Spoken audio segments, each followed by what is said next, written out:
Vamos começar. Essa, na verdade, é a mesa que encerra o nosso evento. Então, literalmente, nós vamos começar pelo final, assim, né? Eu acho que o Paulo Henrique Brito é uma pessoa já razoavelmente conhecida, com muitos trabalhos de tradução, muitos livros de poesia já publicados. Então, ele é uma pessoa também muito clara nas suas conferências e eu vou passar a palavra rapidamente para ele. Eu só queria começar um pouco com algo que eu preparei, um pouco como uma brincadeira com ele, com o trabalho dele. Então, eu vou ler aqui um texto, meio disfarçadamente, assim, um texto com versos de circunstância. Apresentar o Paulo Henrique Brito pode ser uma tarefa relativamente fácil. A vida inteira dele cabe num soneto. É professor na PUC do Rio de Janeiro, bom poeta, tradutor, lápis perfeito. Mas apresentar o Paulo Henrique Brito pode ser uma tarefa também complexa, árdua, difícil. Ele próprio desconstrói todos os seus artifícios. É uma consciência crítica rodeada por conflitos. Cabralino e mineiro embustido, sou o que digo, a lábia carioca versus a música da mente. O que o Paulo diz, o Henrique se desmente. Entre umbigo e abismo, letra e espírito, o poeta se autotraduz. Ai, sou povo. Mas ainda resiste um último problema. O Brito não se encaixa no esquema. Então melhora emendas do soneto. Talvez uma apresentação mais informal, que vá direto ao ponto. Sem graça ou brilho. Com vocês, Paulo Henrique Brito.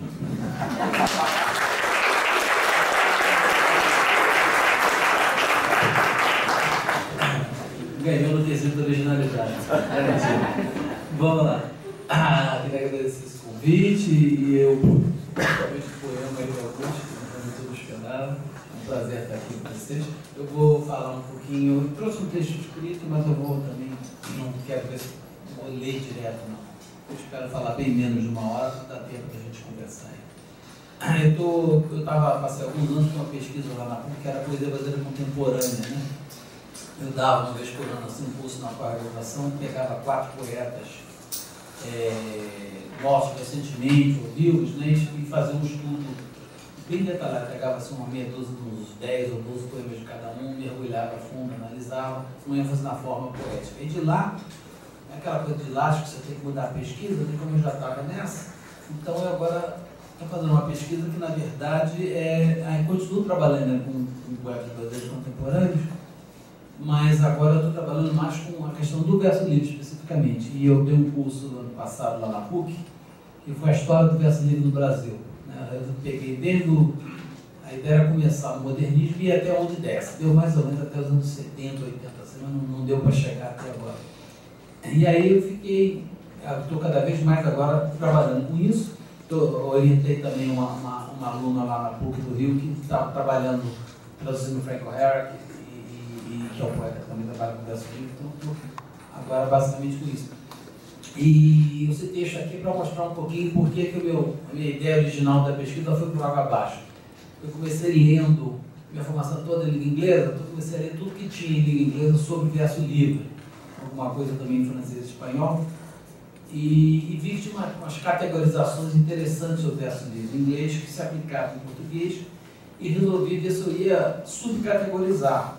O problema é que cada poeta novo que eu estudava, nesses cursos que eu tenho dado lá na PUC, era uma categoria diferente. Quer dizer, aí eu estou chegando à conclusão, que é que eu vou tentar mostrar para vocês, que a noção de verso livre é meio que insustentável, teoricamente. É a conclusão que eu estou chegando. Quer dizer, não é porque evidentemente que não é o nascimento de um animal que tem características de cavalo e de burro que vai anular, né, a diferença entre cavalo e burro. Mas se você começa a achar populações gigantescas, né, de milhões e milhões e milhões de animais que não são nem cavalo nem burro, a coisa começa a ficar complicada. Né? Então, por enquanto, eu meio que desisti de fazer. Estou usando essa categorização bem simples que eu vou apresentar no começo, e estou agora só realmente partindo para estudo empírico, analisando vários poetas, e depois a gente vê o que a gente faz com esses dados aí. Então, eu vou falar um pouquinho sobre esse problema, né, do verso livre. Então, a gente fala, né, a primeira afirmação que se faz sempre é que a maior parte da poesia produzida pelos poetas em atividade hoje, especialmente os mais jovens, é verso livre, né? E está correto. Agora a questão é o que nós estamos dizendo quando a gente diz isso, né? Qual é exatamente o sentido dessa expressão? O que quer dizer verso livre, né? E a gente tem que contrastar essa situação com o termo verso livre com de outros termos. Quando eu digo que o Glauco Matoso escreve soneto, eu estou dizendo que o Glauco Matoso trabalha de uma forma que é muito próxima, sob uma série de aspectos, da forma usada por Camões, Gregório de Matos, Boccaccio, Vinícius de Moraes, poetas bem díspares, mas que tem realmente, eu posso botar o dedo lá e mostrar exatamente o que todos esses poetas têm em comum, que é a forma soneto, né? Já a forma verso livre, ela é problemática. Eu vou tentar mostrar com exemplos concretos. Pode botar o primeiro slide aí. Dá para... isso, beleza. Então, essa primeira classificação que eu encontrei em vários teóricos estudiosos de verso de língua inglesa, o principal deles que me chamou a atenção foi o Paul Fussell, no livro de 79, né? Ele faz um comentário meio assim, jogando no meio da discussão do verso livre, diz o seguinte: pois é, tem dois versos livres, diz ele, né? Um verso que é longo e que é sempre terminado em pausa, né? Que, por falta de nome melhor, eu estou chamando do verso do Whitman, do verso whitmanesco, né? E tem um verso curto, e que quase sempre é enjambado, né? E que eu estou chamando agora do verso do Williams, né? Que são os dois grandes, digamos, patronos, né? E o Fussell diz uma coisa que eu achei muito interessante. Ele diz: olha, o verso do Whitman, que foi o verso que surgiu no século XIX, que lançou a moda do verso livre no mundo inteiro, impactou os simbolistas franceses, etc, etc. Esse verso, diz ele está escrevendo nos anos 70, esse verso praticamente ninguém mais usa. Ele recomenda só o Allen Ginsberg, mais uns dois beats velhos assim, que estão usando, ninguém mais usa esse verso. O que a garotada toda está escrevendo agora, diz ele, é um verso que parece que surgiu muito, basicamente na obra do William Carlos Williams, e ele começa também a comentar, a mostrar algumas coisas interessantes. Aqui o verso do Whitman é um verso longo, que tende a ser grandiloquente, que tende a ser um verso voltado sobre coisas públicas, sobre coisas maiores que o indivíduo, né? E que o poeta muitas vezes adota um tom de orador, de profeta, né? Enquanto que o verso curto, diz ele, é um verso discreto, de um poeta voltado para coisas pequenininhas e normalmente modestas, né? Então, os dois exemplos que eu trouxe mostram bem isso. O verso do Whitman, a gente esquece, mas ele publica o livro dele, a primeira edição do livro dele, no mesmo mês, praticamente, no mesmo ano, que sai numa revista na França, os primeiros poemas do que viria a ser o Flor do Mal, do Baudelaire, né? Então, tanto o Baudelaire quanto o Whitman tematizam a cidade, né? Isso é um ponto que eles têm em comum. E o Whitman, que é um cara totalmente para cima, né, ao contrário do Baudelaire, ele vai louvar o mundo moderno, mas a cidade como uma espécie de como é que chama-se, né? Sei lá, do mundo moderno. O lugar do mundo moderno, a essência do mundo moderno é a cidade. Então ele vai, nesse poema que está aí, ele vai, que é um trecho do Song of Myself, ele vai mostrando da rua, que tem na rua, as pessoas se encontram, se abraçam, saem na porrada, etc. Né? E chega o policial. Então a rua é um grande teatro de milhões de pessoas, né? E o Whitman é aquela coisa panteísta, ele é todo mundo, ele é tudo ao mesmo tempo, né? É um vate, né? E em contraste disso, a gente vê aquele famosérrimo poema do William Carlos Williams, né? E que é só o poeta diz que tudo depende, né, de um carrinho de mão, né? E é o contrário, né? Se o Whitman é uma grande angular, o Williams é aquela como é o contrário de grande angular, gente? Esqueci. Pô, aquela lente que... Não, tem um termo de fotografia, lente que esqueci do nome. É o contrário da grande angular, aquela lente que é para tirar a coisa bem de perto, né?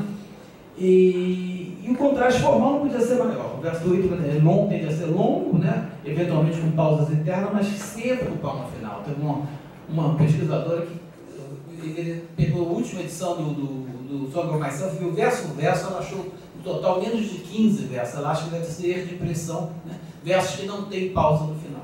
Né? Enquanto que o típico verso culto, o verso do Williams, esse verso fraturado, fracionado. Né? Muitas vezes, né, como praticado pelos poetas brasileiros, até sob o impacto da poesia concreta, a fratura se dá até no meio de uma palavra. Né? A palavra é cortada no final da linha. Né? O Augusto Campos faz isso até nas traduções dele. Né? Então, seriam esses dois grandes tipos de versos. Né? E, de fato, quando ele fala dessa história da limitação temporal do verso do Whitman, ele tem toda a razão. E pensando aqui no Brasil, né? Quem trabalhou muito com esse verso do Whitman no Brasil foi realmente poetas da geração modernismo. Né? Você vai encontrar esse verso, o primeiro e talvez o maior praticante desse verso até hoje tenha sido Manuel Bandeira. Eu achava que o Mário tinha usado isso também, e ele usou, mas fazendo uma análise bem minuciosa dos poemas, principalmente da Paulicéia Desvairada, eu vejo que a maioria daqueles versos não são versos livres, são versos disfarçados. Um é decassílabo, o outro é dodecassílabo, o outro é de 8 sílabas, né? É mais polimétrico. É claro que ele vai trabalhar com decassílabo eventualmente, mas o barato mesmo da forma do Mário tende a ser mais polimétrico. Já o Bandeira não. Bandeira vai ser o grande artífice desse verso livre, e todos os outros modernistas praticaram esse verso em algum momento. Né? Agora, hoje em dia, não tem mais ninguém que pratica esse verso no Brasil. Né? Há alguma coisa ainda do Ferreira Goulart. O Ferreira Goulart oscila um pouco dos dois, mas em alguns momentos, por exemplo, do poema sujo, você vai encontrar esse verso livre tradicional. E, curiosamente, o único poeta jovem que usa essa forma deve ser Bueno. É o mais passadista dos poetas jovens. Né? Ele vai escrever dois livros dele, não trabalha de forma fixa, mas nos dois únicos livros dele que ele usa o verso livre, vai ser exatamente o verso livre do Whitman. Né? Esse verso com pausa no final. E agora o problema dessa definição, que é útil, que por enquanto é a única coisa que eu estou conseguindo usar em matéria de categorização que dá para funcionar mais ou menos, ela também tem um defeito, que ela tal como a própria definição de verso livre, ela é uma definição muito em função de negativos. Ou seja, o verso do Williams é definido em função de negativos em relação ao verso do Whitman. Ele é um verso que não se alonga muito e que não termina em pausa. Né? De novo, a gente começa a definir pela negativa. E tentando, então, fazer esse tipo de subcategorização desse novo verso livre, que é o mais produtivo hoje em dia, é o que mais se usa, né? Eu estou constatando que cada poeta que eu levanto, cada poeta, às vezes até cada poema do poeta, nós vamos encontrar uma forma com recursos muito diferentes. Então, para ilustrar isso, eu vou pegar 4 poetas contemporâneos, 2 de Minas, 1 de São Paulo, 1 do Rio, e o mais velho tem 50 anos, o mais novo tem 20 e tantos anos, e vou mostrar como é que são. Nós temos 4 formas poéticas muito diferentes, que só tem em comum realmente de não serem versos tradicionais e não serem versos longos com pausa no final. Vamos começar com um poema de uma poeta paulista chamada Anita Costa Maluf, do último livro dela, que se chama Quando Não Estou Por Perto. Poema, eu vou ler, esse é o poema completo. Que lugar é este? Olho ao redor, estranho a cadeira de lona, estranho as almofadas sobre o sofá, tudo é velho, tudo é desconhecido e ao mesmo tempo velho. Não sei quem viveu aqui, não sei que lugar é este, tudo muda, desde ontem tudo muda, eu permaneço. O que é mais interessante em relação a vocês, não podem ficar sentados, o que é mais curioso desse verso é que, e isso seria um subtipo, né? É que nesse tipo de verso livre há uma intenção clara de criar o que eu estou usando a palavra pedindo emprestado da música aí, de um contraponto entre o chamado verso sonoro e o chamado verso gráfico, ou seja, uma relação de espírito de porco entre o poema tal com o objeto gráfico e o poema tal com o objeto sonoro. Né? Quase sempre há uma total defasagem entre o verso sonoro, né, e o verso gráfico. Você podia avançar mais um slide? Está dando para ver esses cortes? Está ruim, né? Está dando umas coisas verticais, está dando para ver? Pois é. Quando eu ponho o final de verso, quando eu marco o final usar um termo de linguística, grupo de força, né? Pode ser uma sentença, um sintagma. Onde há um final de grupo de força, eu ponho uma reta, né? Uma linha vertical. Vocês observam que só em 2 momentos vai, tirando o caso óbvio do último verso, só em 2 momentos que há uma coincidência entre o final do verso gráfico e o final do verso sonoro, que eu estou chamando de verso sonoro desse grupo de força, né? Por que o poeta faz isso, né? Me parece que uma das intenções, nesse poema particular, uma coisa que a gente aprende com o verso livre é que não dá para generalizar quase nada. Esse poema em particular, parece que a intenção da poeta é fazer com que você a toda hora tenha que parar a leitura e voltar atrás. A primeira vez que eu li esse poema, eu li este olho. Depois eu vi que não é este olho, aquele lugar é este, olha ao redor, né? Depois, esse estranho, a primeira leitura era um adjetivo. O que é estranho? Eu digo, não, é o verbo olho e o verbo estranhar, o verbo olhar e o verbo estranhar. Depois que você acha que a cadeira é o objeto desses 2 verbos, você, quando passa para o verso seguinte, você vê que o objeto não é a cadeira, o objeto é a cadeira de lona, né? Então, e quando o poema é sobre a impressão de estranheza, você vê que há uma nítida intenção aí de fazer com que o leitor tenha uma reação de estranheza ao tentar ler o poema, que vai evocar exatamente a sensação que a poeta está tentando escrever de estranheza, né? Então é um uso inteligente da defasagem entre o verso gráfico e o verso sonoro para criar uma sensação de estranheza, para gerar mal-entendidos, que tem tudo a ver com a situação que está sendo descrita pelo poema, né? Isso arriscando uma generalização, isso é um tipo de verso livre que é razoavelmente comum a gente encontrar. Essa minha aluna, a Beatriz Bastos, que fez uma tese sobre o Frank O'Hara. O Frank O'Hara, alguns de vocês aqui devem conhecer, um poeta americano da chamada Escola de Nova York, que na verdade ele era coetâneo, amigo do Ashbery. O Ashbery está com mais de 80 anos, está vivo, ele morreu muito moço, poderia estar vivo então, né? Então, de certa modo, é praticamente um contemporâneo, né? O Frank O'Hara faz isso o tempo todo, né? Ele vai fazer certos cortes que dificultam, travam a leitura, obrigam a gente a toda hora reformar. A gente forma falsos sintagmas, como este olho, por exemplo, né? E cria esse efeito de você ter que voltar atrás e entender o que você está lendo. Isso vai gerar efeitos de humor, de ironia, de duplo sentido, etc, etc, etc. Esse é um tipo, portanto, de verso livre, desse subtipo do verso do Williams, né? Deixa eu estou pulando alguma coisa aqui. Há uma observação interessante também sobre isso, é que isso já, de certo modo, já se torna mais um recurso, digamos, até codificado, né? Eu estou começando com esse exemplo, que esse, digamos assim, é o subtipo de verso livre, que parece que já criou praticamente uma nova convenção. Boa parte da poesia da Anitta é assim, boa parte da poesia do Frank O'Hara nos anos 50, 60 já era assim, né? Ou seja, isso já se tornou isso que eu estou chamando de contraponto entre o visual e o sonoro, já é praticamente uma coisa canonizada, já tem o status de um recurso tradicional, ao lado de todos aqueles recursos tradicionais que a gente vai ver no verso livre do Whitman, né? O equilíbrio, etc, etc, né? A enumeração, etc. Parece que isso é uma nova convenção que surge então com esse verso. Então o verso da Anitta é um verso muito, muito bem utilizado, muito inteligente, mas ele já está até se inserindo numa tradição. Tá? O segundo exemplo que a gente vai ver agora, ele se insere numa tradição de um... você fala atrás, você está falando uma coisa. Olha como é que a diferença entre o primeiro, em que é o corte escolhido pela poeta, e essa segunda versão aí, que é o cortando, fazendo coincidir o final do verso com o final, né, do grupo de força. Você precisa saber como é que ela disfarça completamente, né? E ela cria também um atrativo visual que não teria na versão em que coincidem os dois, ou seja, ela vai criar um verso que vai se contraindo, né? Assim como o poema parte de uma observação de vários objetos e termina focando na pessoa da própria poeta, eu permaneço, né? O verso vai encolhendo e termina com uma palavra só, né? Esse recurso do verso diminuindo, isso já está no Whitman. Esse é um recurso do verso tradicional do Whitman. O Whitman usa e abusa disso, né, no livro dele, no Leaves of Grass, né?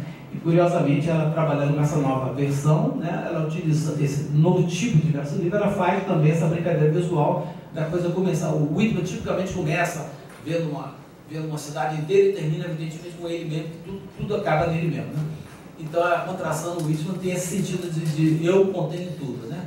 E no caso dela, evidentemente, é muito mais irônico, não ser o lado grandiloquente do Whitman, né? Pode virar então. Tem o próximo poema agora, pode virar, tá? Eu sou mais jovem deles, é um poeta lá do Rio chamado Smart Tirelli Neto, ele deve estar com seus 20 e muitos anos. O nome do livro dele é Sincronoscópio. Leviandade. Deitado assim de lado, teu corpo diz uma meia-lua. O naco de carne descoberta entre o jeans azul e a camiseta preta. Curte a meia-luz, resta de pele tipada de sardas. Qualquer coisa encaminha as palavras mágicas, eu te amo. Estreito de leite congelado logo à frente. Eu amo isso que amo.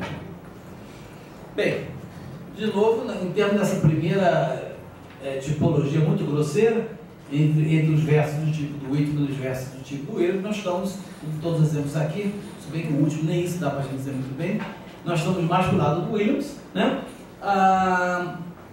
Agora, ele tem uma diferença muito grande, né?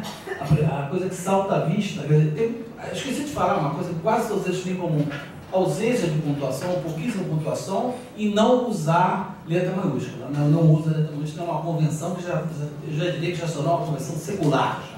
Tem mais ou menos 100 anos, né? Os poetas, pelo menos um grande número de poetas, praticamente não usa pontuação e não usa letra maiúscula. Isso já virou uma grande convenção do segundo gênero, não do primeiro, do verso do Whitman, não, do segundo, do verso do Whitman. Mas tem uma diferença muito grande, né, que eu lendo em voz alta, que vocês certamente perceberam, né? Esse verso não é freneticamente enjambado como o outro.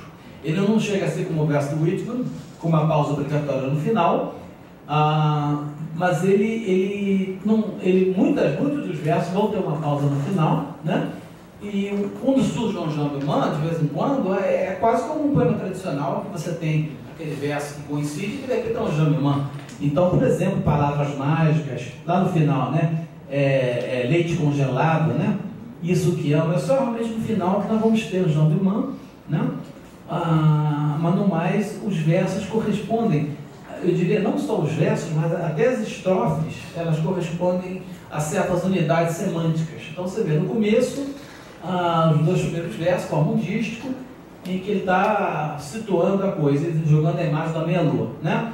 No segundo ele vai dizer exatamente o que é essa meia-lua, por que a imagem da meia-lua, ele vai mostrar que é esse naco de carne descoberta, né?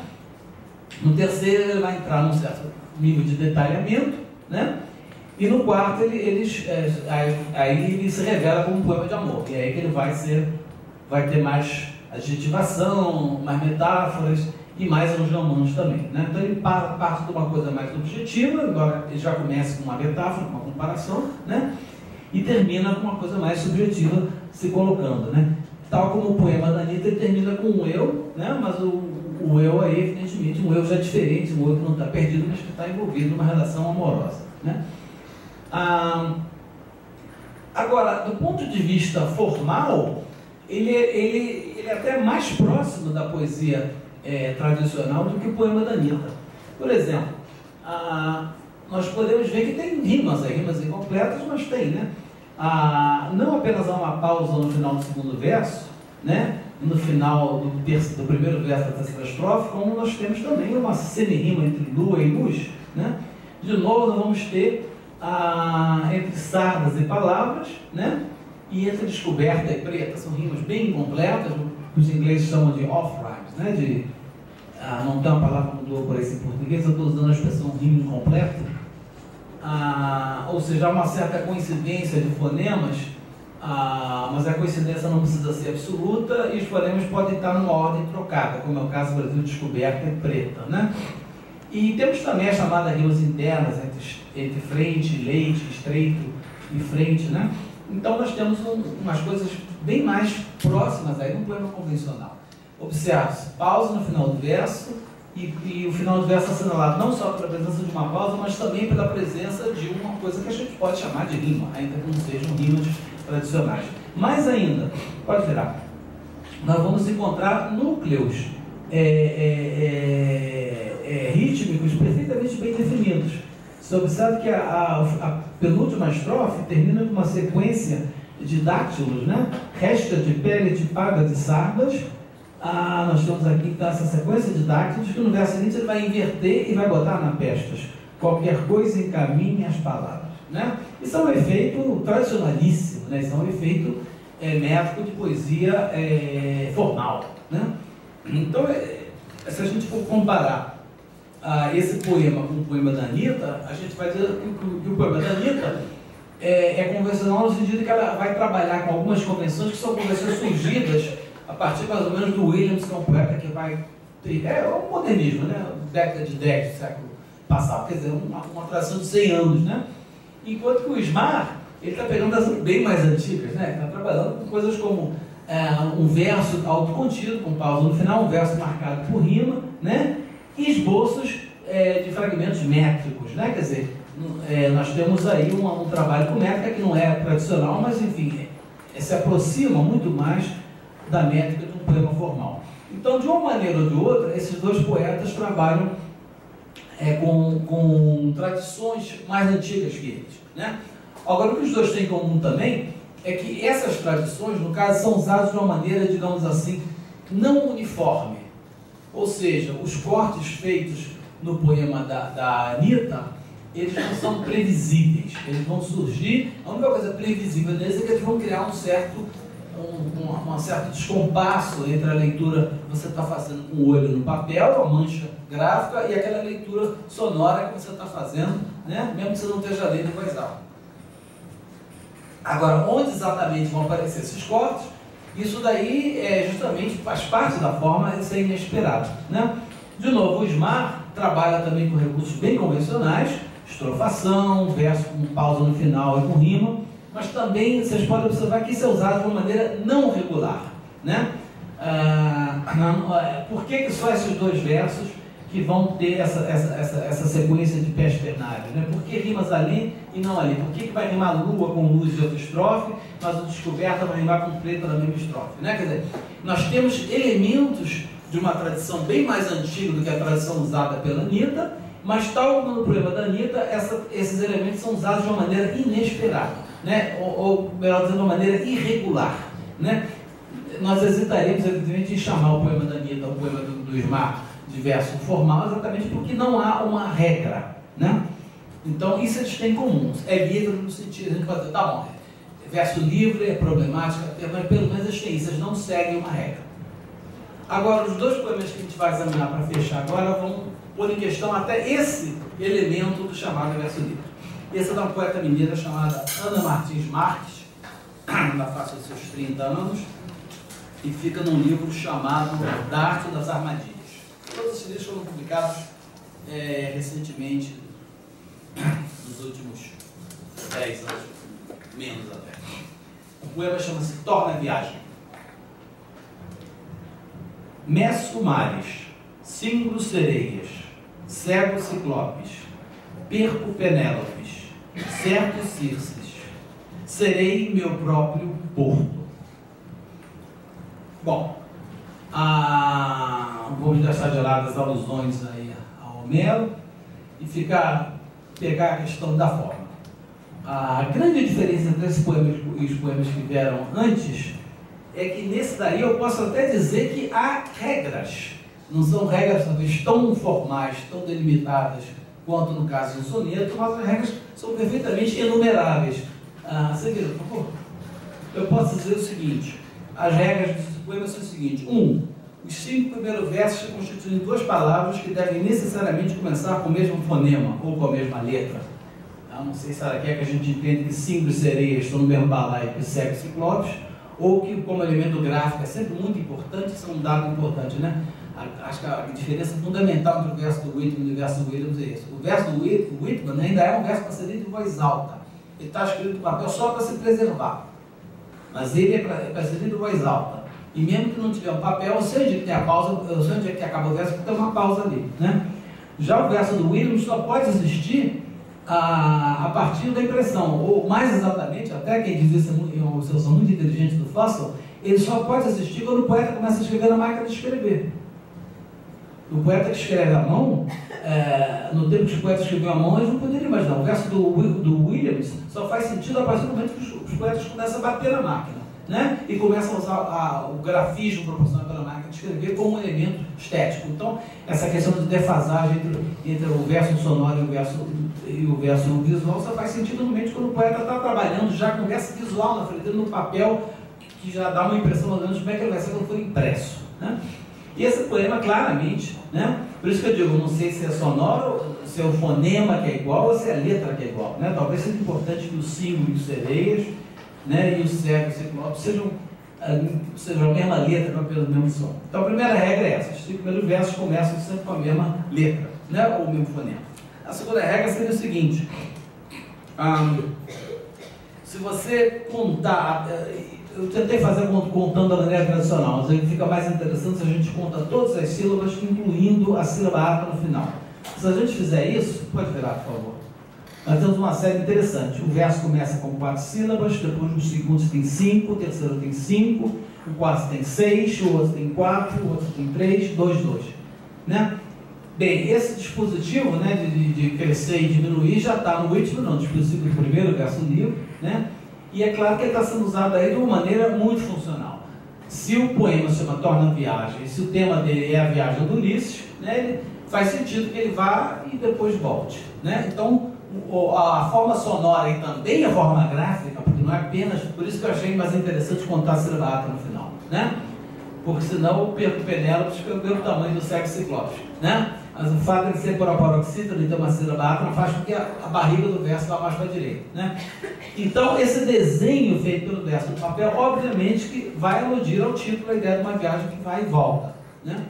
Então, ao contrário dos outros que a gente, dos anteriores que a gente viu, esse daí é mais complicado ainda chamar de verso livre, porque esse aí parece que tem uma regra muito clara, ou pelo menos 2 regras muito claras, né? E mesmo quando ele escapa das regras, é de uma maneira, por exemplo, cada verso tem sempre 2 palavras. Nos 2 últimos versos, né, nós vamos ter 2 palavras isoladas, né?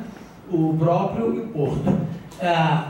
Então há uma violação àquela regra de que os versos têm 2 palavras. Mas observe que ao fazer isso, né, ele mantém a questão do tamanho diminuindo, né, e pelo menos no primeiro verso, no próprio, ele mantém as 2 consoantes lá, né, só que não iniciando 2 palavras, sim iniciando as 2 sílabas da palavra. Ou seja, ele é bastante rigoroso em matéria de forma.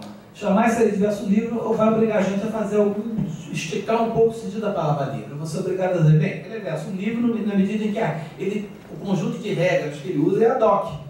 A poeta inventou um conjunto de regras para fazer esse poema e só usou, pelo que eu conheço do livro dela, só usou nesse poema. A grande diferença entre isso e um soneto, portanto, seria de fato que isso é uma regra que só se usa uma vez só. Agora, ele é tão formalmente constrito quanto um soneto. Então, chamar isso de verso livre é um problema, né?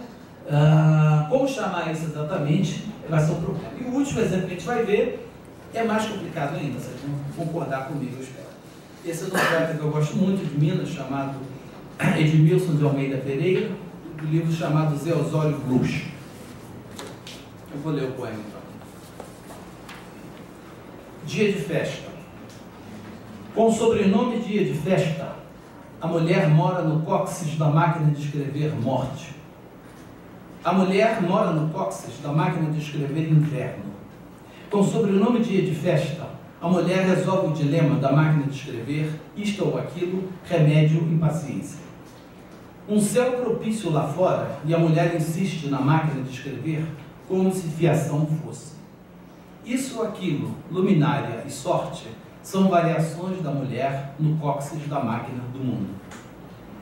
Bem, eu já fiz um trabalho sobre esse poema, vou tirar muita coisa, mas eu quero só pegar um ponto aqui, né?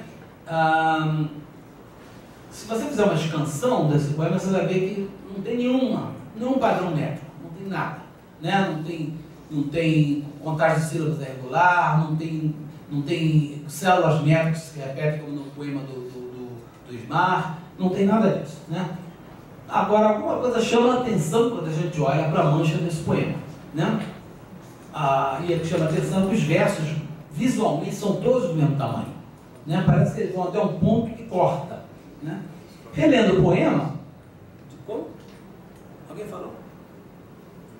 Relendo o poema, salta à vista que a expressão máquina de escrever aparece em todas as estrofes, com exceção da última, né? E a gente tem a nítida impressão que o poeta está imitando aí o movimento da máquina de escrever. Chega no final da linha, os mais jovens podem saber do que eu estou falando, mas era uma coisa antiga, os antigos usavam.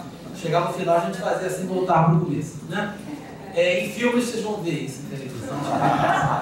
E então parece que ele está imitando o gesto da máquina de escrever. Chega lá no ponto, ele corta, independente de ser no meio de um sintático, até pausa, ele tem que cortar porque acabou o papel. O papel acabou, ele tem que virar, né? Então isso é um dado particularmente interessante desse poema.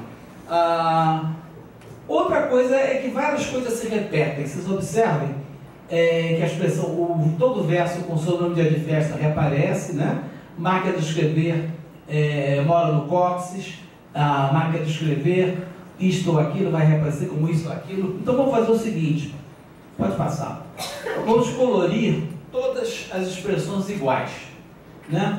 A gente colorindo todas as expressões iguais, a gente observa o seguinte.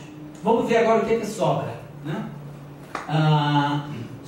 As palavras que sobram, a primeira estrofe é morte, depois é inverno, depois temos resolve o dilema, depois temos remédio, impaciência, depois temos um céu propício lá fora, insiste, como se a fiação fosse, luminária, sorte, variações, e finalmente a máquina de escrever vira a máquina do mundo, né? Como a gente já percebeu que esse poema está imitando a coisa do máquina de escrever, se essa mulher mora no cóccix, é porque ela está sentada na máquina de escrever, parece que ela está tentando escrever alguma coisa, né?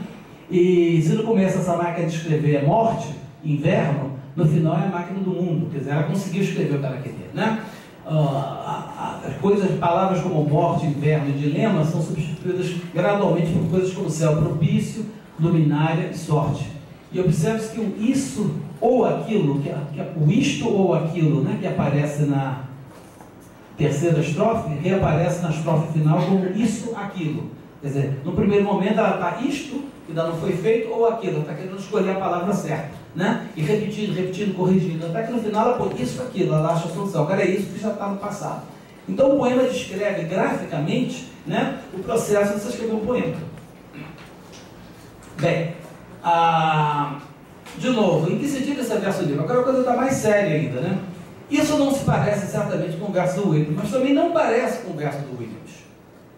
Ao contrário do verso do Williams, que parece ser cortado por uma série de considerações ad hoc, esse daí é cortado por uma consideração muito simples, acabou o papel, né?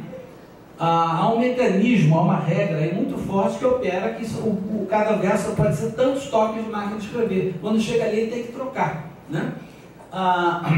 E a própria visualidade do poema dá a impressão de pequenos blocos de texto, ou até se você esticar um pouco a imaginação, de uma série de folhas de papel se acumulando, né? Bem, o que o Edmilson faz nesse poema, portanto, é utilizar uma série de recursos que não são recursos tradicionais da poesia clássica, nem do verso do Whitman, nem exatamente do verso do Williams, né? É claro que a gente vai achar muita literação em M aí, tem mulher, tem mora, sobrenome, né? Eventualmente vocês podem achar rima dentro de lema e paciência, mas claramente não é isso o motor do poema. O motor do poema é essa questão do corte, né, que remete à máquina de escrever, da própria expressão máquina de escrever. Chamar isso de verso livre, botar junto com os outros no mesmo balaio, eu insisto, é uma solução bastante complicada, né? A única coisa que eles todos têm em comum é não serem uma coisa, né? E esse daí eu não sei nem dizer com que ele se parece, né?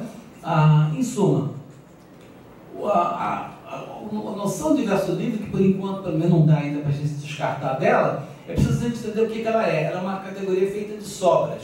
À medida que você começa a estudar a obra de vários poetas, claro que você vai encontrar filiações, isso aqui se lembra, se eu sei mais com eles, isso parece mais com aquilo, você começa a descobrir alguns mecanismos que vão se repetir, como o corte usado pela Anitta, né, que faz isso que eu estou chamando de contraponto entre o escrito e o ouvido, etc. Você encontra uma série de coisas, mas elas são agrupadas de certa maneira, que são únicas. Cada poeta vai utilizar esses recursos de maneira única. E muitas vezes, como o caso desse poema, especificamente do Edmilson, vão entrar coisas que realmente não parecem ter nenhuma... o mais próximo que você vai achar disso é a poesia concreta, que também trabalha, né, com esse tipo de relação, mas também chamar esse poema concreto seria uma forçação de barra também. Qualquer categorização é complexa. Então a conclusão que eu chego, né, que eu sou obrigado a chegar, é que a coisa mais séria que já foi dita sobre o verso do livro é uma frase famosa, uma putada famosa do T.S. Eliot. Eu tentei localizar, não consegui achar onde é que está, mas em algum lugar ele diz isso. Quando o poeta sabe o que realmente está fazendo, o verso nunca é livre. Obrigado.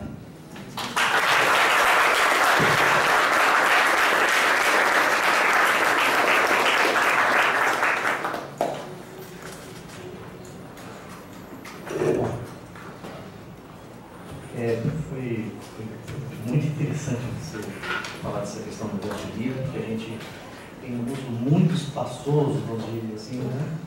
E você está exigindo, de alguma maneira, por restrições negativas, a gente ir concentrando e tentar chegar próximo a uma definição. Hoje, como é um dia aqui de poesia, acho que tem muita gente que vai querer fazer perguntas ou colocar questões relativas a esse aspecto. Eu só queria acrescentar, por exemplo, com relação àquele primeiro verso que você fala ao longo do Whitman e a representação dele na poesia brasileira, né? Eu penso que o Roberto Piva tem um pouquinho disso, inclusive com a questão pública, nos primeiros livros, né? Ele passa depois até para essa outra posição de corte depois. Mas é muito bonito essa relação que eu acho que de alguma coisa vem pelos poetas da geração Beat também, pelo surrealismo, mas ele tem essa dicção, né? Que poderia se encaixar dentro desse princípio. Mas, enfim, estou abrindo para as perguntas. Só para responder o que você falou. Você vê que é interessante, né, que justamente o Piva, que é o mais próximo que a gente tem de um beat, que vai aparecer dessa forma. Os beats vão ser os últimos nos Estados Unidos a utilizar regularmente essa forma, né, porque são os últimos que têm essa visão vática do poeta como um bardo, um vate, uma pessoa que está se dirigindo ao universo inteiro, etc. E tal, né? Enquanto que o outro verso, a única coisa que esses outros versos todos têm em comum é isso, né? Esses versos pós-Williams, né? Esses diferentes versos, eles estão todos muito ligados a uma concepção inteiramente diferente da figura do poeta, né? É uma figura, é um tipo de visão de poeta no qual não cabe a noção de sublime, né? Para pegar uma das categorias que foram trabalhadas hoje aqui na última mesa, né? Esse último poema, você acha que ele cria um padrão mesmo diferente? Porque me pareceu um pouco que os cortes é determinado pelo próprio tema. Você, né, identificou que a questão da máquina de escrever me pareceu um pouco diferente dos outros, onde você quer dizer, tem uma lógica do corte que está além do poema, que poderia ser... É justamente o meu ponto, quer dizer, a gente fica fazendo o maior malabarismo intelectual para botar no mesmo saco, né, coisas tão díspares. E eu acho que a gente está vivendo, quem está trabalhando com forma diversa hoje em dia, está vivendo uma situação muito parecida. Eu não vou falar artes plásticas, eu sou meio burrão em artes plásticas, mas a questão da música, por exemplo. Não houve um momento que você podia dizer, isso aqui é música concreta, isso aqui é música serial, né? E a produção musical de hoje em dia, e eu estou falando tanto de música erudita quanto de música popular, está muito complicado você caracterizar. Aliás, a própria distinção do que é música popular e o que não é, está muito complicado, né? Você tem um trabalho de uma série de músicos dos últimos 30, 40 anos que... Como é que você vai dizer o que é aquilo exatamente, né?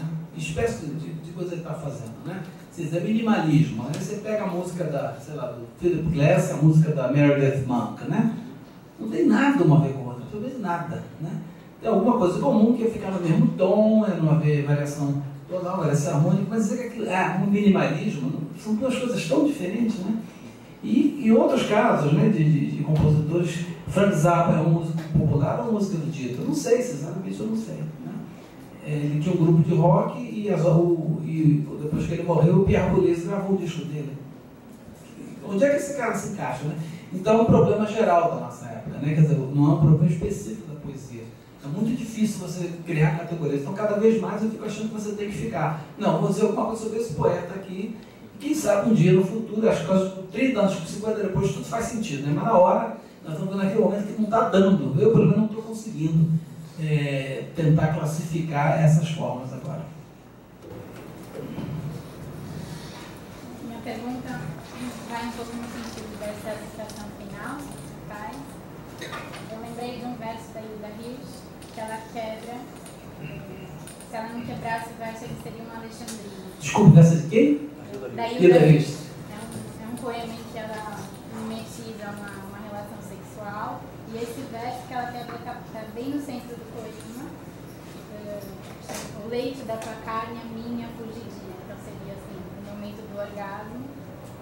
Seria uma Alexandrina, mas ela quebra. Né? Então é uma quebra de verso que constitui o sentido. Então, minha pergunta é mais ou menos nesse sentido, você falou, né, dos poemas criarem as próprias regras, em que medida isso não é, né, decisivo, não só em termos da construção, mas nesse último poema você mostrou, né, que ele participa do sentido, assim, então cada um cria as suas próprias condições. Se você puder comentar um pouco. Eu justamente um dos poetas que eu estudei dentro desse curso que eu tenho dado na PUC. E o caso dela também, todos os casos são sui generis, né? O caso dela, o que ela vai fazer? O mais próximo que eu posso dizer, em termos de categorias pré-existentes, é que o David está fazendo uma nova variação daquilo que eu chamei de polimetria, que é o que o Mário de Andrade vai fazer em boa parte da obra dele. Ou seja, ela vai trabalhar com aquilo que o Eliot, T.S. Eliot, chama de método fantasma, né? Um joguinho que a gente fazia na turma dos dois, vamos descobrir qual é o método fantasma desse poema. Tem um método fantasma ali, mas ela vai disfarçar, ela vai cortar antes de completar o alexandrino. Então ela pega uma forma, né? Muitas vezes alexandrino, muitas vezes decassílabo, e ela faz variações em torno daquilo. Né? Ora ela vai exceder, ora vai passar, ora o decassílabo vai aparecer decomposto em mais de um verso. Né? Eu estou chamando isso também prosadamente de polimetria, um tipo novo de polimetria, muito mais complexo do que a polimetria que o Marcos Andrade trabalha, que é muito mais simples de entender, o Jorge Lima, que também é um mestre da polimetria. Né? Então polimetria também é uma categoria que dá para você trabalhar. Sempre que você sente que tem uma norma ali, mas que a norma tem uma receita métrica, lá como diz o Chauciat, você tem uma receita métrica ali, né? Mas que essa receita não é seguida exatamente ao longo do poema todo, ou não em todos os versos, né? Você pode dizer, não, isso aqui é a base disso aqui é um decassílabo, aí você pode dizer que é um caso de polimetria. Né? E eu acho que eu classificaria o trabalho dela como isso, uma variante em torno da noção de polimetria. Tentando alguns poemas que foi colocado depois para a gente poder... Deixa eu falar um pouco mais alto? O primeiro poema teria uma possibilidade de comparar com o segundo no quesito de há uma certa recorrência no primeiro do fonema, ou do som, né, daquela parte inicial. O segundo da mulher e do objeto de máquina de escrever. No primeiro também tem aquela contagem que o senhor fez, que na parte central tem um destaque de sílaba maior, né, e depois ele vai diminuindo. O conceito do segundo, como ficaria, considerando que a máquina de escrever chega a ser a máquina do mundo, né, esse crescente exponencial?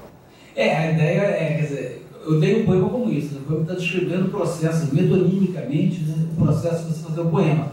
E aquela máquina de escrever, que começa quase um instrumento de tortura, né, termina sendo a máquina do mundo, né, quer dizer, há uma libertação ali. Aquela máquina, quando você está condenando a mulher a ficar fechada, sentada no rabo, né, em cima da máquina, é que ele virou uma libertação, é que ele virou a máquina do mundo. Né? Mas eu não entendi exatamente a sua pergunta. Ter aquela rigidez de código. Sim. E o conceito expandir aquele espaço delimitado da máquina. Exatamente. Essa rigidez do poema, isso que é complicado, né? Ela não pode ser definida em termos convencionais, né? Quer dizer, a contagem métrica não é, né? Repetição de palavras, bem, mas aí não vai, porque repetição é a única coisa que vai caracterizar praticamente todos os gêneros de poesia, alguma coisa se repete. Né? Então você acaba dizendo, não, o que está repetindo é um determinado tamanho, em inglês fala assim M's, né? M como uma unidade gráfica, tem tantos M's por linha, né? No tempo que a máquina de escrever, né? Tudo tinha aquele mesmo tamanho. E certamente ele fez esse poema nos anos 80, uma máquina de escrever, a edição original um pouco mais antiga, nos 90, acho. Então, é uma regra, digamos assim, que só faz sentido no momento pós-poesia concreta. Né? Sem dúvida alguma, a ideia de você tratar o elemento gráfico como elemento poético está na poesia concreta. Agora, eu também não posso dizer que a poema concreta, porque não é, certamente não é. Então, de novo, a gente fica naquela dificuldade de classificar o objeto. A gente entende como é que ele funciona, a gente entende de onde que ele está tirando aqueles elementos, mas a gente não tem um nome. Aí vira verso livre, né? Vira uma categoria. Eu me lembro de uma professora do tempo de linguística, quando você estudava linguística, uma professora de morfologia, que dizia, então, às vezes você vai tirando um prefixo e sobra uma coisa que não é nada, que não tem o lixema, né? Então, lixema é tipo um lixema, né? A noção de verso livre virou um lixema, você não sabe o que fazer com aquilo que você tirou verso livre, né? Mas não quer dizer quase nada hoje em dia. Para tratar dos poetas de Marco Derrida para cá, que eu tenho estudado, né? A poeta mais antiga que eu trabalhei nos últimos anos, Derrida para cá, não tem muito sentido você mais falar em verso livre. Eu posso dizer que é um verso do tipo que está se praticando agora, né? Que não é formal. O verso ele seria livre, o verso livre até o limite, que ele ainda é verso. E quando ele estoura isso, você vê isso? Eu diria que até a definição do que é verso está complicada. Por exemplo, o Alexei Bueno, que é o único poeta jovem que trabalha com verso livre tradicional, né? Ele, nessa história da poesia brasileira que ele publicou uns anos atrás, ele disse, os poetas não sabem, não entendem o que é verso. Para eles, se não há coincidência entre final do verso e pausa, não há verso. Tem um certo sentido, porque se eu não definir verso assim, como é que eu vou definir? Né? Uma coisa que eu estou tentando fazer é o seguinte, vamos pelo menos desdobrar. Existe uma coisa que eu estou chamando de verso gráfico, em inglês é line, é linha, é isso. Tem uma coisa que é linha, né? E tem outra coisa que eu estou chamando de grupo de força, que é quando você é obrigado a fazer uma pausa. Então, a própria ideia de verso já está complicada. A gente tem que pensar em duas coisas. Um verso gráfico, né? Quer dizer, aquela coisa que vai até um ponto no papel e para. E o que eu estou chamando de verso sonoro, o que eu posso chamar de grupo de força. Aquele que você é obrigado a fazer uma mudança de entonação ou até mesmo uma pausa para mostrar que começa outra coisa. Então, a partir do momento que você tem essas duas coisas, você pode dizer que você está trabalhando com verso ainda. Claro que isso já deixa de fora a poesia concreta, o poema em prosa, etc. E tal. Esses dois aí estão indo fora. O que trabalha com esse tipo de lineação, né, a gente pode chamar de verso. Agora, a categoria verso livre só quer dizer que não é um verso tradicional. Não quer dizer mais absolutamente nada. Só quer dizer que não é verso formal. Talvez a expressão verso não formal fosse melhor. Mas aí o problema é o seguinte, o que a gente faz com um poema com esses dois usos? Porque tem uma forma ad hoc ali. Né? Como dizer que é não formal o poema do Edmilson, como claramente ele tem uma forma, que é determinada pela estrofe de 3 linhas, pelo corte depois de tantos caracteres, etc. Né? Então, fica difícil a gente encontrar um rótulo que se apegue a tudo isso.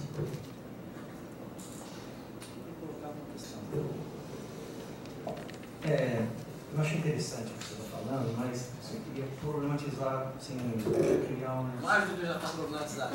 Não, eu acho que está problematizado do ponto de vista da aplicação da leitura que você pegou poetas muito diferentes e do meu ângulo, vamos tentar colocar assim. Quando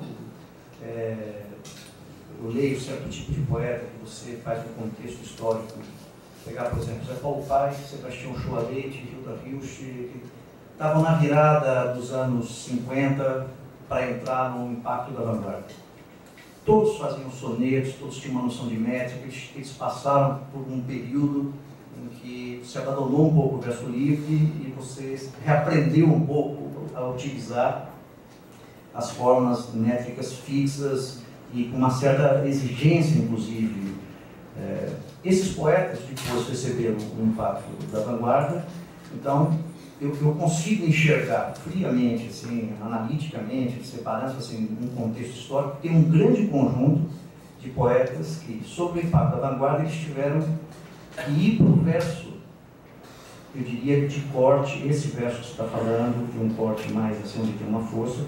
Então você percebe no Sebastião Choalete que já não há, né, essa ideia de... Ele realmente abandonou o soneto, ele abandonou qualquer tipo... Ele trabalha por cortes, um verso menor, breve e mais gráfico, inclusive. O Zé Paulo Paes mantém algumas coisas de formas ainda, né? Mas quando ele procura as odes, ele está procurando um verso, vamos dizer, que tem uma certa liberdade dentro de quem conhece, vamos dizer, os versos. A Hilda Hilst, acho que é a mesma coisa. e acho que até o Goulart poderia ser inserido dentro disso, né? Eles vão desmanchando um pouco na página essa organização que tinha do poema tradicional. Essa geração que você está pegando, eu noto um movimento contrário. Houve uma saturação do verso livre, e é uma geração que está tentando estabelecer algum critério para se poder voltar a alguma organização, mas por um desconhecimento técnico real, você não tem onde aprender, as pessoas não estudam mais isso, mesmo na faculdade isso é difícil de ser dado, né? Quer dizer, então, eles procuram organizações que são organizações desse tipo, do computador, da máquina de escrever, eles têm formas que são repetições, são estruturas internas, né? O poema da Anitta, você vê claramente que, se você pegar pelo tudo, não sei o que, tudo, tem uma repetição que é um ritmo, que é uma variação e que é um outro corte diferente do que você deu, né? Ele cria uma outra divisão, e que você pode ler como um aprendizado do verso antigo modernista, que também trabalhava por essa repetição. A maneira de desestruturar era um pouco, né? E eu acho que era um verso mais breve. Então, eu penso que talvez pudesse ajudar esse estudo, esses recortes temporais, porque quando a gente pega agora, eu penso assim, o Carlito Azevedo tem uma construção e tem verso livre, né? Você pensar Cláudio Roquete Pinto, você pensar o Júlio Castanhon, tem uma série de poetas que hoje trabalham com uma estrutura métrica e trabalham também com verso livre. Isso embaralhou um pouco, mas essa geração até foi acusada um pouco, supostamente de ser muito universitária, dominar muito verso, mas não ter o que dizer, tem um pouco um beletrismo, vamos dizer assim, né? Quer dizer, toda vez que a forma aparece com mais força e dentro de uma métrica, rapidamente vira beletrismo. Por outro lado, quando você vai para o verso livre, você também tem uma afirmação, bom, mas isso também não é nada, né? Fica um pouco, isso aí é tudo que não tem estrutura, vira verso livre. Então, eu queria que você comentasse um pouco, porque, no fundo, eu acho que tem coisas intermediárias. Em Poetas Fortes, isso apareceu e apareceu, especialmente, eu acho que o Sebastião, dá para ver claramente, na Vida Cruz dá para ver claramente. Esse esforço foi do modernismo também, né? Repetindo o traço histórico, o modernismo teve que destruir as formas métricas tradicionais, e depois, num certo período, todos tiveram que reconstruir, fazer sonetos e mostrar que nós temos esse conhecimento, e aí fizeram isso com grande maturidade, vamos dizer assim, procurando um equilíbrio. Se pensar Vinícius, se pensar Jorge Lima, se pensar Drummond, esse movimento de armar uma questão métrica e depois desmanchar historicamente aquela mesma questão, parece que tem um mal-estar no Brasil de que sempre quando a gente usa a métrica, a gente é um pouco tradicionalista.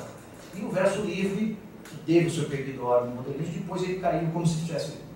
O Alexei fala um pouco isso, eu acho justamente, exatamente por isso, porque a história dele fica também um pouco manca nesse sentido, né? Aonde você vê que tem pessoas que conhecem e optaram pelo verso livre, mas conheciam, realmente, esse caso desses poetas, são poetas que influenciam poetas jovens e que esses poetas jovens reproduzem um pouco esse modelo. Mas você falou realmente, até a gente está lembrando aqui de pessoas como a Cláudia, o Carlito, que usam muito, né? Eu concordo com você, né? Eu brinco com meus alunos dizendo que é a teoria do biquíni, né? O biquíni vai diminuindo até que tem um momento que você diminuir mais, as fábricas de biquíni não vão poder vender, então a gente começa a aumentar, né? Um pouco assim, né? Você tem uma tendência de solução da forma, quando a coisa está praticamente dissolvida sobre aquele momento, afinal de contas, o que é a poesia? As pessoas começam a descobrir a forma. E tem essa coisa geracional, você tem toda a razão, né? A geração da Idariste tende, não necessariamente, mas tende a usar uma versão cada vez mais flexível do que eu estou chamando de polimetria. Eles partem do decassílabo, né? E vão esgarçando, né? E aí chegam outras coisas. Aí você tem a geração dos jovens que tiveram como, digamos assim, precedentes imediatos a poesia marginal, né? A situação deles é o contrário, né? Eles partem praticamente do nudismo, né? Não tem nada, né? A geração mimeógrafa, em alguns casos, não todos, evidentemente, mas em alguns casos, praticamente só sobrou a ideia da concisão, né? Então as pessoas começam laboriosamente a construir, né, formas, né? E não acho que é só desconhecimento, não, é um pouco também porque você quer descobrir uma forma que seja tua, né? É claro que hoje em dia isso não é mais verdade, mas há uns 20 anos atrás, por exemplo, algumas formas eram consideradas já corrompidas. Você não podia escrever soneto, você ia estar se comprometendo com uma série de coisas, né? É claro que de lá para cá as pessoas perderam o preconceito com o soneto, tal qual Matoso aí, né? Então as pessoas querem criar formas que sejam novas. Então esse movimento já está vendo isso há algum tempo. Agora é curioso como é que isso vai... A única coisa que eu conheço bem ali da brasileira é de língua inglesa, e eu fico vendo como é que a coisa lá é engraçada, né? As pessoas lá têm uma certa noção, quer dizer, claro que há um pouco isso também que o Augusto falou, mas as pessoas já têm uma certa noção de que o pentâmetro jâmbico, que é a forma característica da poesia inglesa, ela não é tanto, até porque lá não tem academia, né? Não existe uma academia, a Real Academia Britânica de Letras nunca existiu. Eles têm uma certa ideia que o pentâmetro jâmbico ele é o default da língua porque ele é muito próximo até da estrutura da prosa normal da língua inglesa. Então as pessoas tirando a Ezra Pound, que atacou frontalmente o pentâmetro jâmbico, os modernistas lá não chegaram a atacar. Todo mundo lá parte muito mais de uma solução de pegar o pentâmetro jâmbico e se afastar um pouquinho dele, tirando o caso do Whitman, que era um ignorante total, nunca aprendeu a metrificar. Mas tirando o Whitman, os outros sempre partem do pentâmetro jâmbico e vão se afastando dele, né? Aqui no Brasil tem esse problema, né? Que, principalmente a partir da experiência traumática que foi a geração de 45, né? A coisa ficou ideologicamente carregada, a forma se tornou uma coisa ideologicamente contaminada, né? Então, para a geração, eu pertenço a essa geração em termos geracionais, a minha geração que foi a geração mimeógrafo, né? A geração marginal, você escrever poesia formal, olha, você está do lado do general Lira Tavares, entendeu? Que fez a sonetos e estava na Academia das Letras, né? Então era uma coisa ideológica. E ao contrário do que aconteceu na língua inglesa, então, que de modo geral os poetas acham que a poesia tradicional ela é apenas uma formalização do que seria o normal da língua, né? Do default da língua. Aqui a gente tem, no mais de andar nas cartas, a gente tem muito isso, né? Que aquilo é uma imposição colonialista dos portugueses, né? É que nem a gramática, é que nem a colocação de pronomes, né? Então a coisa fica politizada, né? E a geração de 45 politizou a questão mais ainda. Depois, evidentemente, com a reação dos concretos, né, que todo mundo sabe, eles começaram frequentando o clube, né, dos 45, né, não anticomunista mais ferrenho do que o cara que já teve carteirinha do Partido Comunista, né, que rompe com o partido. Então, no Brasil, essas coisas todas se politizaram mais ainda, e esse mecanismo aí que o Augusto descreveu se dá de uma maneira cheia de tensões ideológicas, né, de você até criminalizar uma forma ou uma não forma, né? Então a coisa aqui vira um embate até ideológico. Eu queria fazer uma pergunta para você. Faz alto, senhor. Eu queria te perguntar assim, se você acha que a função da poesia e o conceito da poesia muda muito com a entrada do verso livre na poesia. Porque antes era uma coisa que só tinha em métrica, né? E com a entrada do verso livre isso muda muito. Eu diria que muda mais com o surgimento do verso do Williams do que antes. Porque o que é engraçado é o seguinte, o Whitman, né, ele introduz o verso livre, uma revolução no verso. Mas você para pensar bem, ele é um romântico, né? Ele é completamente romântico. É um romântico de voz embargada, ele fala difícil, né? E comete maiores erros, porque a expressão dele era nula, né? Ele põe palavra francesa todas erradas, espanhola, tudo errado, né? Mas ele quer ser erudito também, né? No fundo, ele é um cara muito próximo do Castro Alves, né? É engraçado isso. O verso livre tradicional, ele não vem junto com uma mudança, não. Eu li um artigo, eu fiquei chocado, incrível, né?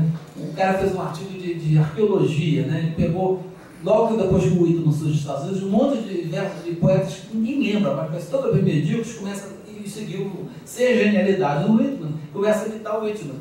Gente, essa é aquela aquela poesia mais vagabunda, aquela coisa de lugares comuns, tudo inverso, fica pior ainda, né? Então não mudou muito não. Eu acho que a grande mudança sobre o que você está falando, do poeta se ver como uma figura diferente, isso vem com o modernismo e vem com esse novo verso livre.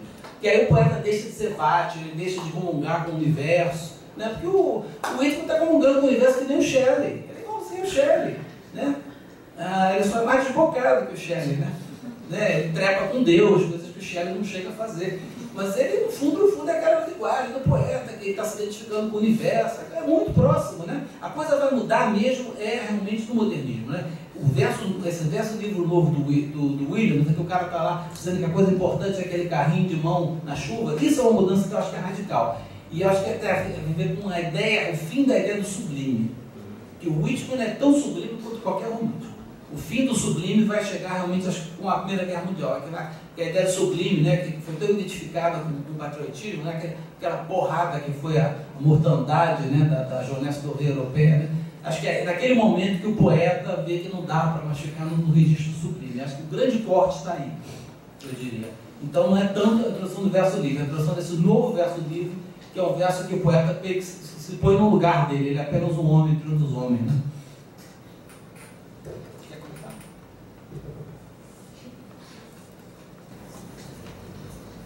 Queria só ir incorporando coisas. Quando eu penso nesse movimento que é quase cíclico na poesia brasileira, né?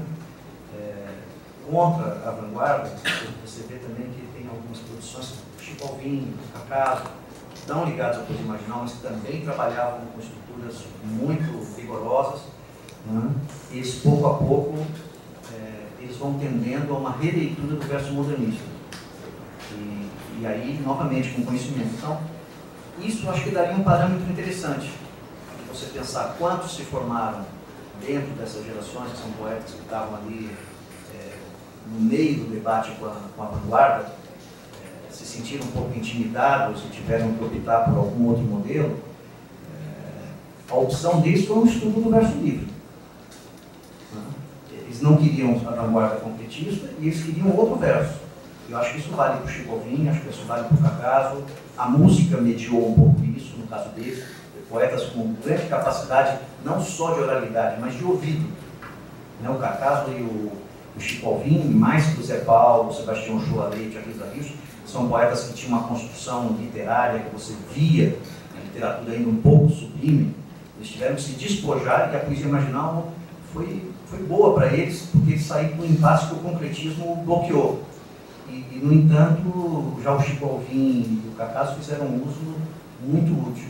Eu penso, quer dizer, que você foi um caso realmente curioso, porque você trabalhou num período, você cita sempre o Alexei Bueno, mas eu acho que o seu caso seria único, num momento em que todo mundo fazia ou poesia de vanguarda concreta, ou todo mundo fazia poesia marginal.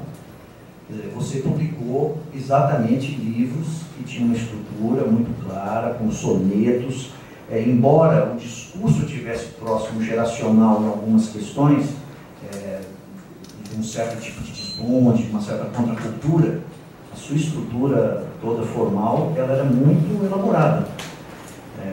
Eu acho que eu vejo você falando, você tem um interesse nessa discussão, porque eu acho que você deve ter sofrido muito, inclusive, isso. Né? Quer dizer, você foi um poeta que ficou isolado, não tinha ninguém naquele momento fazendo, você escolheu uma opção, então você podia comentar um pouquinho, porque eu lembro até na Clareninho que a gente publicou, o Chico Alvim já estava encontrando a nova linguagem dele, o Zé Paulo a nova linguagem, tinha o Orides, tinham vários poetas, o Sebastião. Você é um cara único daquele grupo que depois, até por a nossa convivência, contato, eu procurei a Maria Lúcia Alvim, que era alguém que também trabalhava, que não foi bem recebida. Você justamente acho que tinha uma outra bagagem, você se impôs de uma outra forma, mas ela pesava sobre ela essa questão, realmente, porque era uma escritura tradicionalista. Assim. Eu acho que no caso do Brasil, o que vai alternar tudo, passando da minha geração, é a questão da música popular. Porque hoje em dia você vai ler uma revista literária americana e as pessoas estão propondo o Bob Dylan como candidato a prêmio Nobel, etc. E tal. Isso é muito novo nos Estados Unidos. Né? Nos anos 60, ninguém levava o Bob Dylan a sério. E aqui no Brasil, as pessoas já levavam a sério Chico Buarque e Caetano Veloso. Então, a questão da música popular na minha geração foi muito forte. Enquanto que, digamos assim, do lado da poesia, você tinha a teoria da calcinha, digamos assim, a teoria do fio dental estava em pleno funcionamento, né? Você tinha uma tendência fortemente classicizante e uma tendência totalmente descontraída, etc. e tal. Havia esse embate, para não falar na poesia participante, que já era um terceiro elemento aí, a música popular dá uma certa estabilidade nessa discussão, porque ninguém negava que a música do tropicalismo, que a canção tropicalista era uma coisa de vanguarda, no entanto ela era metrificada e animada, né? Que eu saiba, o Caetano só fez uma música sem rima. Então isso era uma coisa interessante, quer dizer, era possível você fazer uma coisa nova, né? E por uma questão formal, né? A questão da música, a canção não pode mudar de compasso em cada verso, né? Você tem que ter um constrangimento formal ali, né? Então isso é um diferencial, me parece, importante aqui no caso do Brasil, né? Essa seriedade que a música popular sempre foi tratada pelos formadores de opinião, pelos críticos, etc. Então esse foi um elemento, digamos assim, de estabilização no meio dessa tensão entre a forma e a não forma, que foi muito forte na minha geração. Você não comentou o seu papel nisso. Não, esse não é o tema. O tema é o verso dele. Eu acho que é interessante, porque você pega muito pela música, mas tem uma questão que é fundamental, que eu acho que você tem um diálogo com o João Cabral, que as novas gerações já não têm. O Cabral era uma voz forte no momento em que você também surgiu. Todos nós lemos muito, as pessoas assim, imitavam muito o Cabral. Eu acho que você foi alguém que conseguiu absorver coisas do João Cabral, coisas da vanguarda, da música, e, no entanto, você faz um trabalho, que é uma voz pessoal, mas que sai dessas tensões. Eu diria assim que essa é uma questão de originalidade, que eu acho que a gente vê no Chico Alvim, não é? Quer dizer, o Cacaso, em alguns momentos, se ele tivesse visto, mas ele procurou também uma saída de uma voz original para escapar dessas tensões. Eu não vejo ninguém te associando à poesia concreta, mas você, ao mesmo tempo, a gente vê que você leu, que você bebeu, que você aprendeu, que aquilo tem um ensinamento, você tira o melhor que é ali. Aconteceu a mesma coisa com o Cabral e com a música popular. E antes essas divisões eram assim, quem defendia a música ao contrário da poesia, a poesia é um fracasso e a música é a verdadeira poesia, ou é poeta concreto, é poeta participante. Então você criou realmente um repertório que ajudou, inclusive, a instaurar essa possibilidade de um discurso novo. E quando eu vejo você falar aqui, eu também percebo que esses estudos dentro da universidade que você está fazendo também é um caminho original, né? Quer dizer, uma coisa muito pessoal tua, tem a ver com a sua trajetória. Então, acho que você não escapa de falar disso. Não, eu queria jogar para vocês aí. Fala um pouquinho do Cabral. Fala do Cabral. Não, o Cabral eu acho que é um elemento parecido com o músico popular, na medida em que ele era um poeta respeitadíssimo pela vanguarda e que ele trabalhava com material mais arcaico da língua portuguesa. Na verdade, não era nem da língua portuguesa. O verso que o Cabral utilizava era um verso ibérico, né? Quando eu fui ler, já muitos anos depois, eu fui ler o Cantábrico de Ilcide, né? Eu digo, meu Deus do céu, o Cabral está todo aqui, né? Então é curioso. Tem um disco de um festival de música contemporânea, Pergolese, ele toca aquelas coisas bem desconhecidas, uma música de Stravinsky que eu nunca tinha ouvido, não, isso nos anos 70, né? E aí no meio do festival, tem o festival completo, ele toca uma missa do século XIV, XV, né? Anônimo, né? E é muito engraçado, né? No meio daquelas músicas estranhíssimas, decafônicas, e aparece uma missa do século XIV, né? Que é uma missa modal, né? Uma missa fragmentária que foi recomposta lá, e que é estranhíssimo também, né? Então, muito antigo, muito arcaico, às vezes dá esse choque do novo, né? Então o Cabral pegou uma coisa extremamente arcaica, que era uma coisa formal também, formal no sentido muito diferente da poesia da geração de 45, né? E que era formal e por ser uma coisa tão antiga era nova, né? Então essa rima atuante do Cabral é a coisa mais antiga nas línguas ibéricas, né? E naquele momento surgiu como uma coisa nova. Isso foi também um fator muito importante na minha formação, acho que de muita gente também. Vou passar aí para vocês.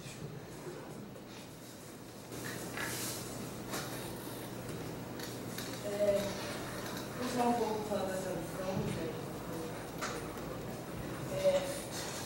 pensando no verso livre com uma abertura rítmica, isso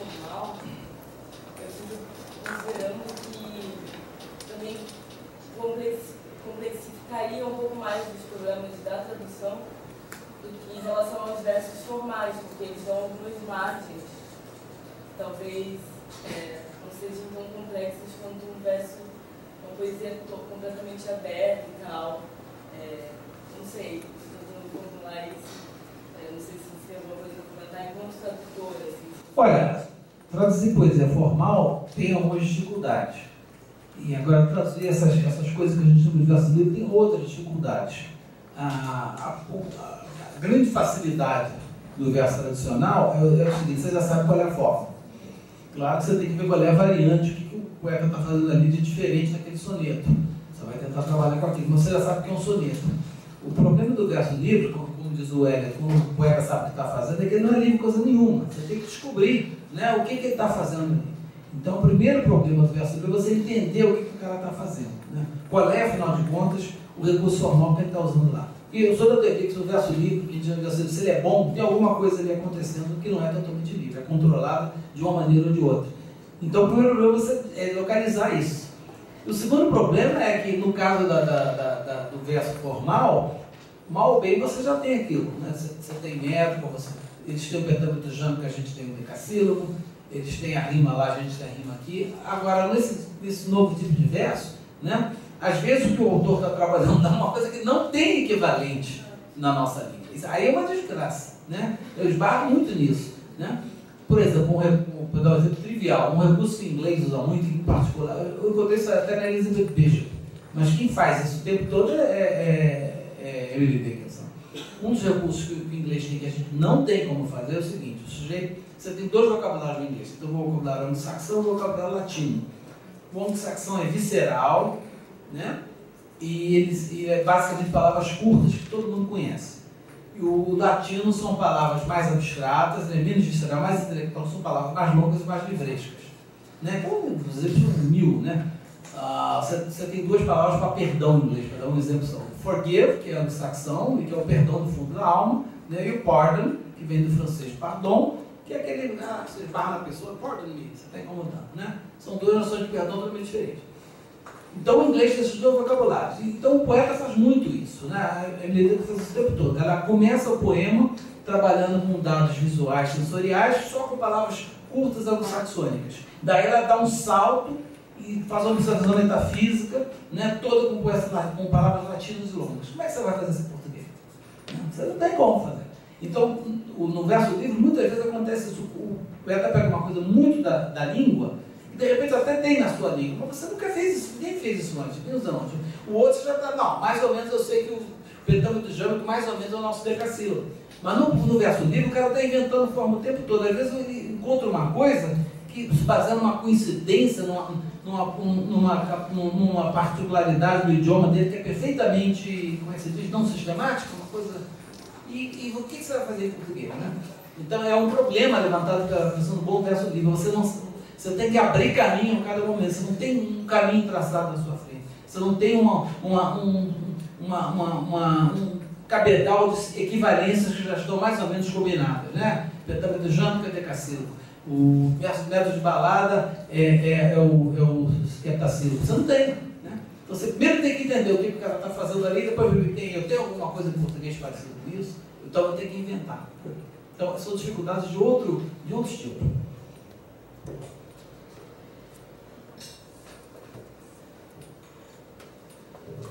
Bom, para dar o último fecho, de tudo que você leu, se você tivesse recomendado um público todo de pós-graduação, um bom texto sobre o verso livre, o que você recomendaria? Olha, tem muita coisa. Para começar, pelo menos tem um livro muito bom em inglês chamado History of Free Verse. O nome do autor é Byers, é B-E-Y-E-R-S. Você acha na Amazon da vida aí. É um livro muito bom porque o cara faz uma visão geral da história, pega bem, trabalhando com língua inglesa. Eu tenho também a bibliografia sobre língua francesa, só que essa não tem na ponta da língua.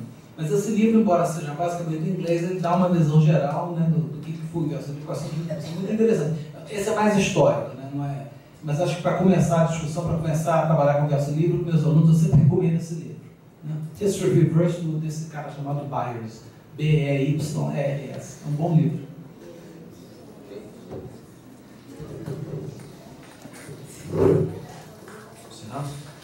Bom, então, agradeço a todo mundo e a gente espera que o ano que vem a gente repita a dose e que você venha futuramente dar um curso aqui sobre o verso livre.